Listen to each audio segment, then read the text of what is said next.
What if our universe is not just vast, but infinite? What if space stretches forever, containing countless galaxies, countless copies of you, and even unimaginable horrors?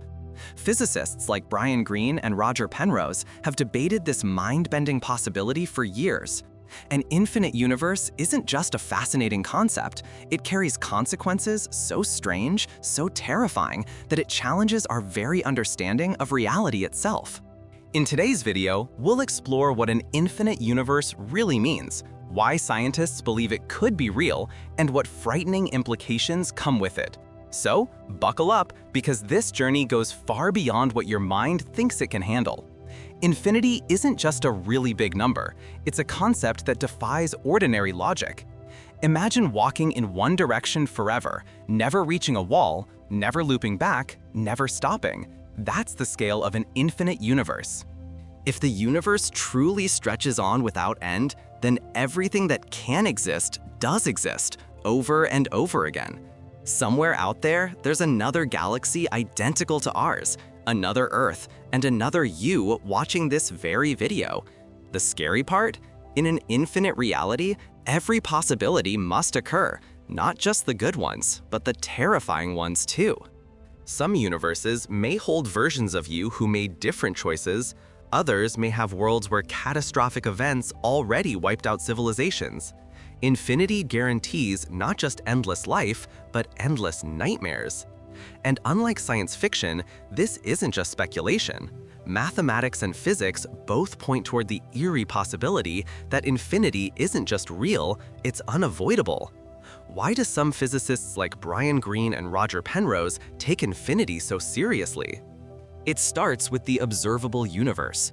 We can only see as far as light has traveled since the Big Bang, around 93 billion light-years across. But beyond that, there's no reason to think space simply ends. Inflation theory, the idea that the universe expanded exponentially in its earliest moments, implies that space might be infinite in size. Greene explains that, statistically, if space is infinite, then patterns of matter must eventually repeat. If the universe is infinite, then there are infinite versions of you. Think about that. Your doppelgangers exist, not just one or two, but an uncountable number scattered across reality. Some are nearly identical, living lives almost the same as yours. Others are drastically different, shaped by different choices or circumstances. And here's the frightening twist: some versions of you may live in universes far worse than this one. Universes where disasters never stopped, where societies collapsed, or where life itself became a nightmare. Infinity guarantees that everything repeats endlessly. So while you may be unique here, you are also one of countless copies. It forces us to ask, who is the real you? If infinite versions exist, is individuality just an illusion? This is one of the scariest consequences of infinity. It erodes the very meaning of identity, leaving us to wonder if we're special at all, or just one endless variation among countless duplicates. Infinity doesn't only apply to space, it applies to time as well. Imagine a universe where time stretches endlessly forward. If space and time are infinite, then every possible event is destined to happen again and again. That means civilizations will rise, fall, and return endlessly in cycles of repetition. This is the basis of Penrose's conformal cyclic cosmology, where the end of one universe sparks the birth of another. The scary implication? The tragedies of our world, wars, extinctions, even personal suffering, aren't one-time occurrences. They happen an infinite number of times. Your life, your struggles, your pains may already have played out countless times before, and will continue to do so forever. Infinity strips away the hope of finality. Death isn't the end, it's just one of infinite versions of the same story, destined to replay across eternity. An infinite universe sounds majestic, but the truth is chilling. It challenges meaning, morality, and the uniqueness of existence itself. If every possibility is guaranteed, then nothing is truly special. Every joy and every horror has already happened and will continue to happen. Philosophers call this the paradox of significance. Why do anything at all if it's already been done infinite times? Greene and Penrose debate these consequences not just as science, but as philosophy. Infinity leaves us facing uncomfortable questions. Are we just cosmic accidents in an endless loop? Is free will real? Or are we simply playing roles that have already been played an infinite number of times? The scariest part isn't that infinity exists, it's that it robs us of certainty, leaving us adrift in a reality where meaning is fragile and identity may just be an illusion. If the universe is infinite, then human meaning itself becomes fragile. We like to think our choices matter, that our lives carve unique stories into reality, but in an infinite universe, there is another version of you who made the opposite choice, and another without end. That means every victory and every tragedy you experience is echoed infinitely elsewhere. The comforting belief that we are unique becomes impossible to hold.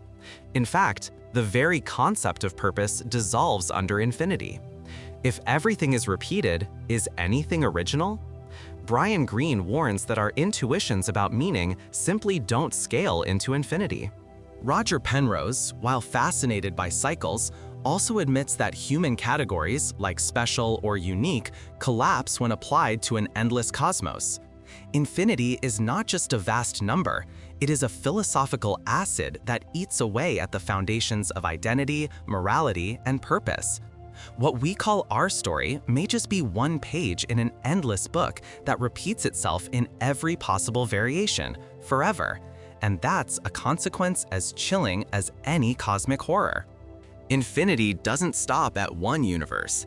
It may imply an infinite multiverse. According to some interpretations of quantum mechanics and cosmic inflation, there may be infinite universes, each with their own physical laws.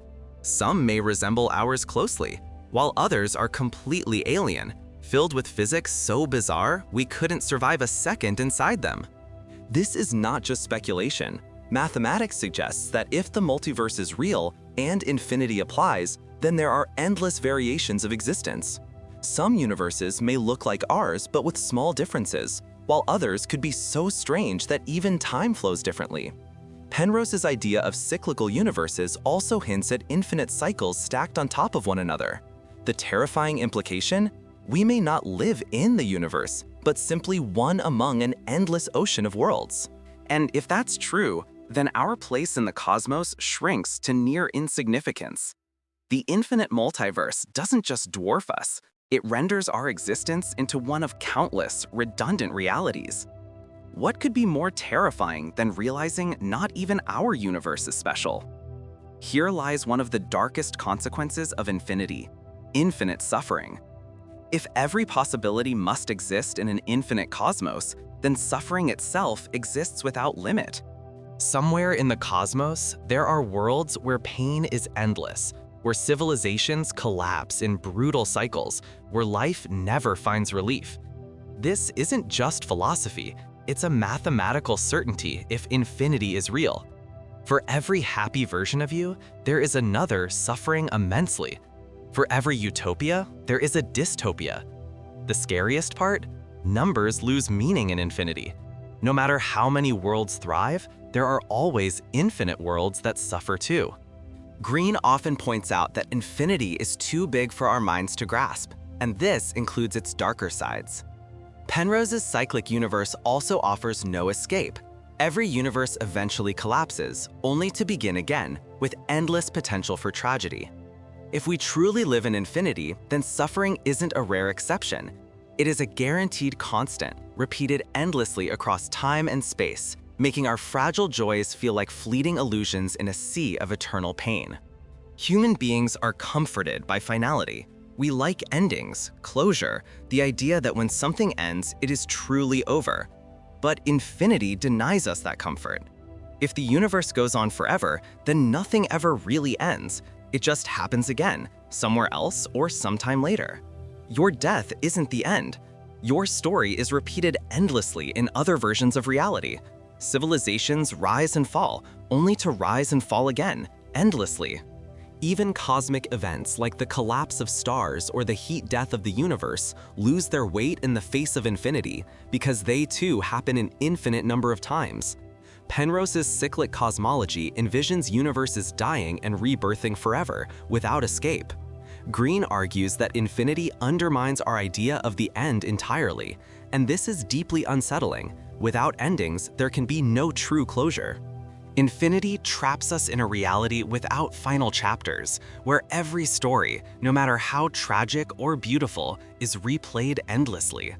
The horror of infinity is not only its scale, but its refusal to let anything remain finished. In an infinite universe, can free will exist at all? If every possible choice you could ever make has already been made by another version of you somewhere else, then are you really choosing, or are you just playing out one thread in an endless web of possibilities? Infinity suggests that for every yes, there is a no, and for every path you take, another version of you takes the opposite. That means free will becomes an illusion. Your sense of agency shrinks into just one variation among endless outcomes. Greene explains that infinity forces us to confront uncomfortable questions about determinism, while Penrose often highlights the mathematical inevitability of recurrence in infinite systems. What's terrifying is the implication. Your unique choices are not unique at all. In fact, they are guaranteed to exist in infinite variations elsewhere. Free will, individuality, and moral responsibility lose their grounding in an infinite cosmos. You may feel like you're deciding, but in the grand scale of infinity, every possible decision has already been made, infinitely. One of the most unsettling consequences of infinity is the idea of recurrence. If space and time are truly infinite, then everything that can happen will happen, again and again. That includes your greatest nightmares. Somewhere in infinity, the worst thing that could ever happen to you is not just possible, but guaranteed, and it happens not once, but infinitely many times. Greene often compares infinity to a cosmic lottery, with every outcome already drawn.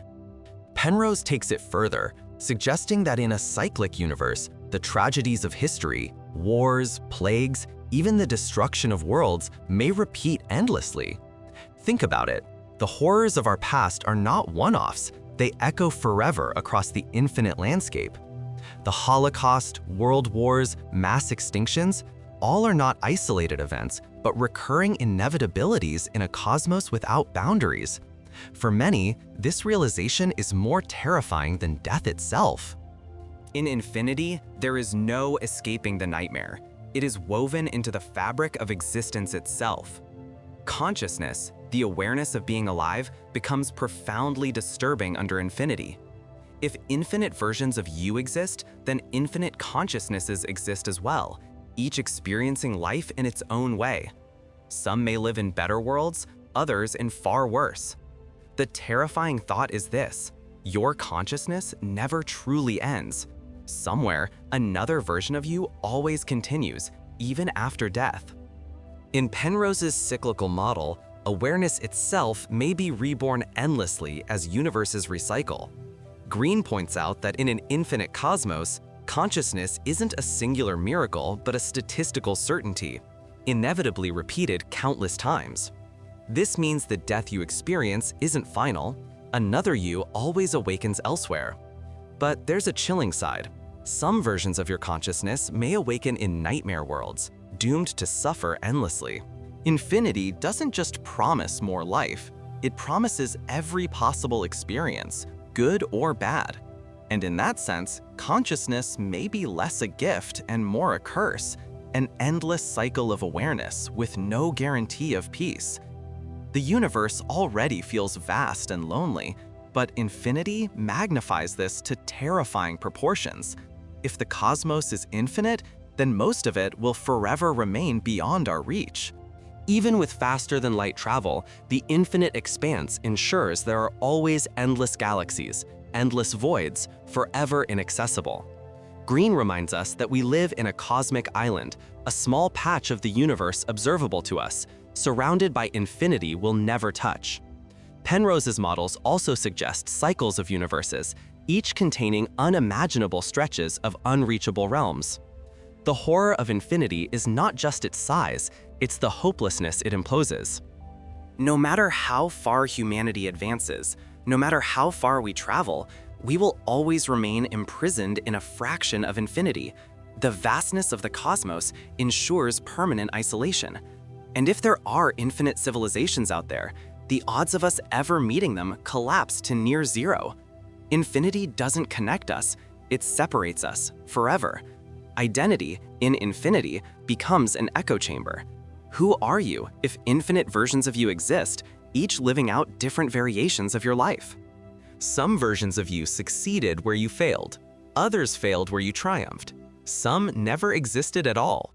The idea of self is anchored in uniqueness, but infinity erases uniqueness. Greene explains that identity under infinity becomes a matter of probability, not individuality. Penrose suggests that in cyclical universes, even identities could be recycled in ways beyond comprehension. The terrifying implication: you may never truly be you. Instead, you are one voice in an endless chorus of variations, each indistinguishable from the next. Identity loses meaning because repetition ensures you are not singular but statistical. And once individuality collapses, so does the comfort of being special. In an infinite universe, you are not the only one living your story.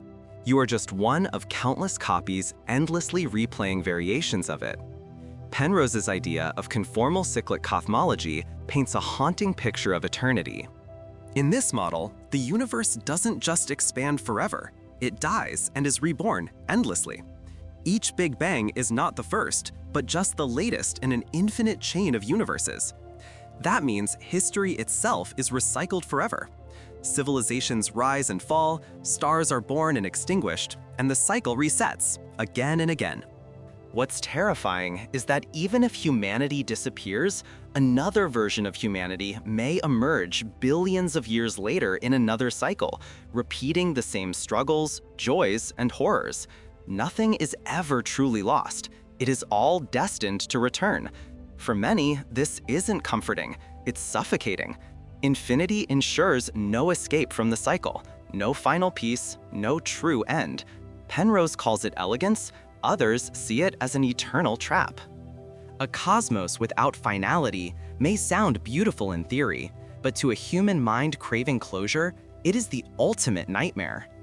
Infinity destabilizes our understanding of truth itself. If every possibility exists somewhere, then how can we know what is real? For every scientific law we discover, there exists another universe where that law breaks.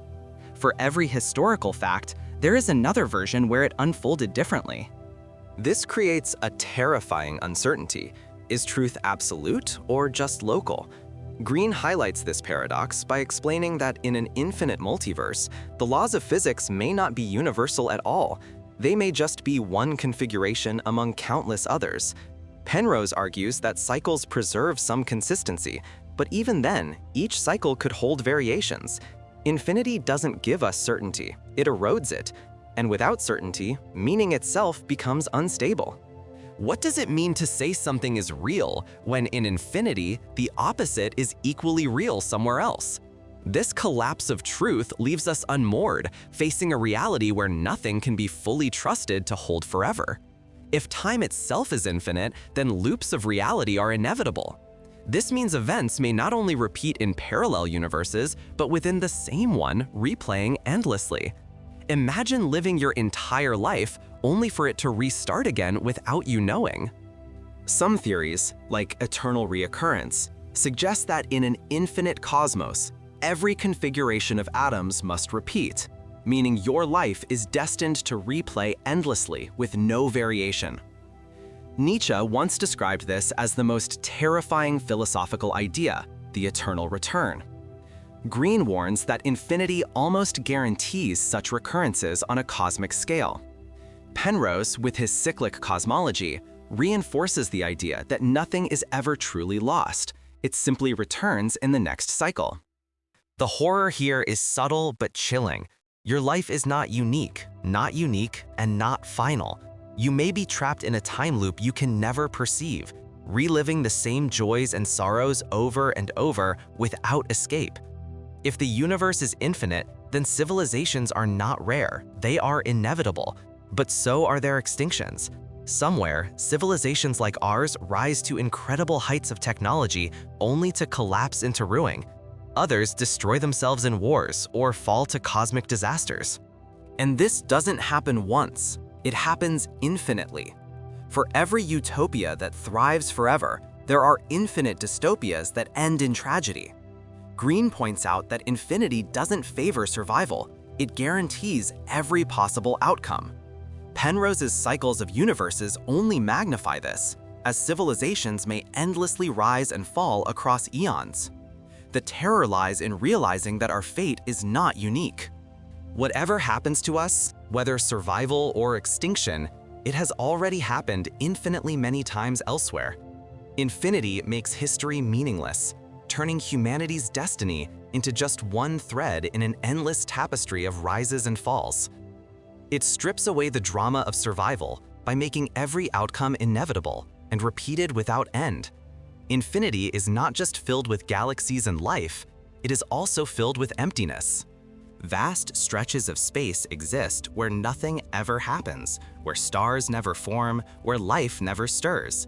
In an infinite universe, these voids are as inevitable as thriving worlds, and they too exist without limit. Imagine infinite regions of eternal silence, black expanses where not even light can escape the emptiness. Greene reminds us that most of the universe we know is already empty space. Scale that up to infinity and you have endless realms of nothingness, cold, dark, and eternal.